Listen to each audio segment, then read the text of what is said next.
छात्रों नमस्कार। आज आप प्रश्नावली 2.2 के 12 प्रश्न पढ़ने वाले हैं। तो देखिए इसे किस प्रकार से हल कर सकते हैं। तो हमने आपको बताया कि अगर यहाँ 10 है तो इस अंदर वाले भी प्रश्न को आप 10 में बदलिए। तो देखिए इस साइन को हम 10 में कैसे बदलें। यहाँ हमारे पास ये साइन है तो इसे भी 10 में बदलिए और इसे भी 10 में बदलिए। तो देखिए इसे हम 10 में कैसे बदल सकते हैं। तो आप क्या करिए, एक त्रिभुज बनाइए। आप त्रिभुज बनाइए और त्रिभुज और कक्षा 10 में पढ़े होंगे कि साइन थीटा बराबर क्या होता है। साइन थीटा होता है लंब बटे कर्ण। तो ये लंब का मान है और ये किसका मान है, कर्ण का मान। तो लंब की जगह 3 रख देंगे और कर्ण की जगह पर क्या रख देंगे, 5। यहाँ देखिए यहाँ भी आप त्रिभुज बना लीजिए और ये कॉट थीटा क्या होता है, कॉट थीटा होता है आधार बटे लंब। कॉट थीटा बराबर होता है आधार बटे लंब। तो ये आपका आधार का मान दिया है और ये आपका लंब का मान दिया है।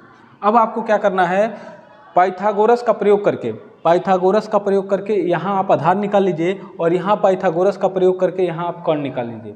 तो देखिए पाइथागोरस का प्रयोग करके हम यहाँ निकाल रहे हैं क्या, आधार निकाल रहे हैं। तो इसको आधार निकालने के लिए आप क्या कर सकते हैं, तो पाइथागोरस आप पढ़े होंगे कि कर्ण स्क्वायर बराबर होता है आधार स्क्वायर प्लस लंब स्क्वायर।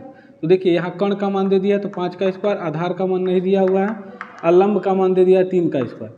तो यहाँ 5 का स्क्वायर 25 हो जाएगा, आधार स्क्वायर और 3 का स्क्वायर 9 हो जाएगा। ये प्लस 9 इधर जाएगा, क्या हो जाएगा, ये -9 हो जाएगा।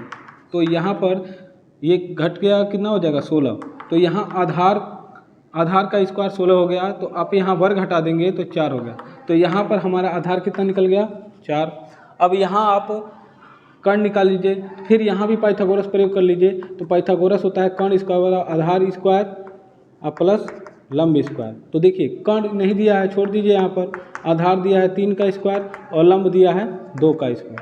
तो यहाँ पर 3 का स्क्वायर 9 हो गया और यहाँ 2 का स्क्वायर 4 हो गया। आप इसे जोड़ेंगे तो 9 4 13 हो जाएगा और 13 का वर्ग हटाएंगे तो कर्ण में 13 हो जाएगा। तो यहाँ कर्ण का मान हमारा कितना निकल गया, कर्ण में 13। अब देखिएगा, अब आप इसे इरेज कर दीजिए। अब देखोगे क्या करना है। अब देखिए इसमें क्या है प्रोसेस, मैंने आपको क्या बताया हूँ कि देखिएगा आपको अगर इस टाइप का, अगर बाहर 10 है तो इन दोनों को भी 10 बनाइए। बाहर 10 है तो इन दोनों को भी 10 बनाइए। तो कैसे 10 बनाइए, तो मैंने आपको बताया कि ये साइन इनवर्स का मान दिया हुआ है। तो आप त्रिभुज बनाइए और साइन का मतलब होता है लंब बटे कर्ण। देखिए यहाँ लंब बटे कर्ण का रख दिया हूँ। तो इसकी सहायता से मैंने आधार निकाल लिया है। यहाँ क्या दिया हुआ है, कॉट इनवर्स दिया हुआ है। तो कॉट का मतलब होता है आधार बटे लंब। तो आधार बटे लंब रख दिया हूँ और यहाँ कर्ण निकाल लिया हूँ। हमारा प्रोसेस ये है कि इसको भी 10 बनाना और इसको भी 10 बनाना। तो देखिए ये 10, अब देखिए साइन इसको मैं 10 बनाता हूँ। तो बताइए 10 इनवर्स, यहाँ 10 इनवर्स, साइन इनवर्स की जगह पे 10 इनवर्स रखिए। अब आप जानते होंगे कि 10 का मान क्या होता है, 10 बराबर क्या होता था, कक्षा 10 में आप पढ़े होंगे कि tan थीटा बराबर क्या होता है, tan थीटा बराबर होता है लंब बटा आधार। tan थीटा बराबर क्या होता है, लंब बटा आधार। तो यहाँ लंब कितना है 3 और आधार कितना है 4। अब देखिएगा यहाँ इसमें भी आपको 10 बनाना है। तो tan इनवर्स, तो यहाँ tan थीटा का मान क्या निकल जाएगा, तो tan थीटा बराबर आप जानते हो क्या होता है, लंब बटे आधार। तो यहाँ आप लिख सकते हैं लंब बटे आधार। क्या इतनी बातें आपको समझ आई। तो हमने देखिए यहाँ पे क्या किया हुआ है, मैंने ये बताया कि बाहर अगर 10 है तो इन दोनों के 10 में बदलिए। तो इसको 10 में बदलने के लिए आप अगर यहाँ 10 नहीं है, अगर कोई भी और त्रिकोणमितीय अनुपात है तो आप क्या करिए, इसको 10 में बनाने के लिए आपको क्या करना हो, एक त्रिभुज बनाइए और त्रिभुज बना के आप यहाँ पे साइन है तो साइन का मतलब क्या होता है, साइन का मतलब होता है आधार लंब बटे कर्ण। तो लंब बटे कर्ण, तो यहाँ हमने किसका मान निकाल लिया, आधार का मान निकाल लिया। पाइथागोरस का यूज करके निकाल लीजिए। और यहाँ देखिए कॉट थीटा दिया हुआ है तो कॉट का मतलब होता है आधार बटे लंब। तो यहाँ हमने कर्ण निकाल लिया।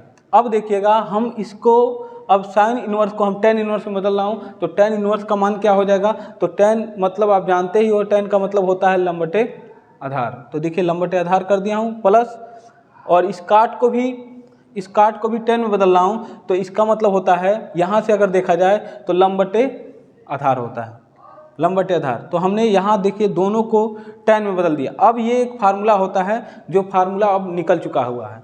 तो क्या होता है देखिएगा, tan इनवर्स x और tan इनवर्स y अगर हो तो इसका फार्मूला होता है tan inverse x plus y बटा 1 माइनस xy होता है। ये आपके पास फार्मूला होता है tan इनवर्स x और tan इनवर्स y का, ये फार्मूला होता है। देखिए यहाँ जो प्रोसेस है इसी बेस पे है।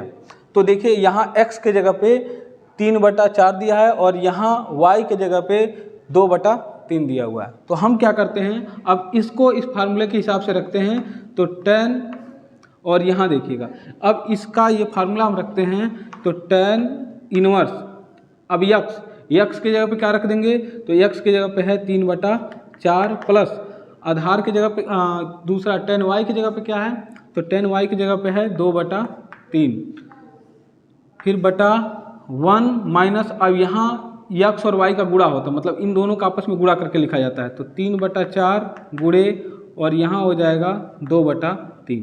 अब आप देखिए इसको कैसे सॉल्व करते हैं आप।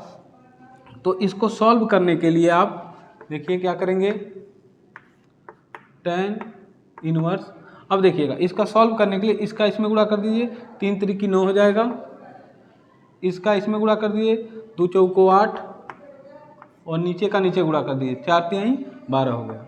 फिर देखिएगा अब इसमें क्या करेंगे, यहाँ 1 है, अब इसका इसमें गुणा करेंगे, 2 3 6 हो जाएगा और इसका इसमें गुणा करेंगे, 4 3 12 हो जाएगा। फिर आप क्या करेंगे, देखिए एक काम और कर सकते हैं, यहाँ 10 है और यहाँ tan इनवर्स है तो कट जाएगा, तो आपके पास ये बचेगा। तो देखिएगा ये tan से tan इनवर्स ख़त्म कर दीजिए और यहाँ इसको जोड़ेंगे तो ये हो जाएगा 17 और ये हो गया 12। यहाँ क्या होगा, 12 कम में 12, अब 12 में से 6 हो गया, कितना बचेगा 6, अब बटा 12। तो देखिए ये 12 अंदर और बाहर है, अंदर का अंदर गुणा होता है, बाहर का बाहर गुणा होता है, तो ये अंदर बाहर से कट जाएगा। तो हमारे पास अब आंसर आ जाएगा इसका 17/6।